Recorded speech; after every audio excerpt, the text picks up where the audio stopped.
আমার মায়ের হাতের দেশি মোরগ রান্না, একদম পিওর বাঙালি ভাবে। প্রথমে কড়াইতে তেল নিয়ে কাঁচামরিচ, পেঁয়াজ কালার আসা পর্যন্ত ভেজে নিতে হবে।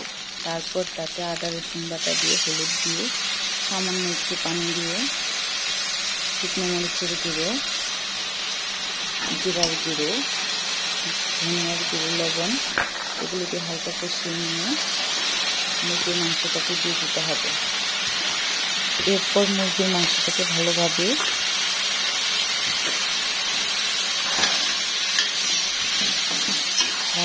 কষিয়ে নিতে হবে বেশ কিছুক্ষণ টাইম নিয়ে।